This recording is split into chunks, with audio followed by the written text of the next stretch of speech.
ಪಶ್ಚಿಮ ಘಟ್ಟಗಳ ತಪ್ಪಲು ಪ್ರದೇಶವಾದ ದಕ್ಷಿಣ ಕನ್ನಡ ಜಿಲ್ಲೆಯ ಸುಳ್ಯ ತಾಲೂಕಿನ ಗೂನಡ್ಕ ಪರಿಸರದಲ್ಲಿ ಕಾಡಾನೆಗಳ ಹಾವಳಿ ಮುಂದುವರೆದಿದ್ದು, ತಡರಾತ್ರಿ 8ರಿಂದ 10 ಕಾಡಾನೆಗಳ ಬೃಹತ್ ಹಿಂಡು ಕೃಷಿ ತೋಟಗಳಿಗೆ ನುಗ್ಗಿ ಭಾರೀ ಪ್ರಮಾಣದ ಬೆಳೆಹಾನಿ ಉಂಟುಮಾಡಿವೆ.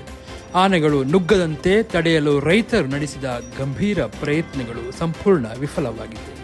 ತಡರಾತ್ರಿ ಅರಣ್ಯ ಗಡಿಯಿಂದ ಹೊರಬಂದ ಕಾಡಾನೆಗಳ ಹಿಂಡು ಏಕಾಏಕಿ ಕೃಷಿ ತೋಟಗಳತ್ತ ಹೆಜ್ಜೆಟ್ಟಿದೆ. ಇದನ್ನು ಗಮನಿಸಿದ ಸ್ಥಳೀಯ ಕೃಷಿಕರು ಮತ್ತು ಗ್ರಾಮಸ್ಥರು ಆತಂಕಗೊಂಡಿದ್ದಾರೆ.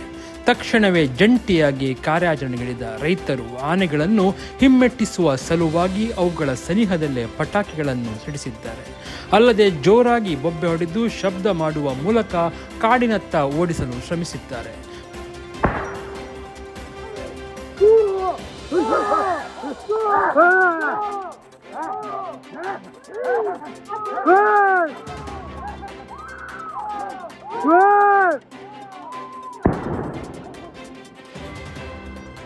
ಆದರೆ ಯಾವುದಕ್ಕೂ ಕ್ಯಾರೆ ಅನ್ನದ ಕಾಡಾನೆಗಳು ನೇರವಾಗಿ ತೋಟಗಳಿಗೆ ನುಗ್ಗಿವೆ. ಗ್ರಾಮಸ್ಥರು ಅರಣ್ಯ ಇಲಾಖೆಯ ಹಿರಿಯ ಅಧಿಕಾರಿಗಳಿಗೆ ತಕ್ಷಣವೇ ಮಾಹಿತಿ ನೀಡಿದ್ದಾರೆ.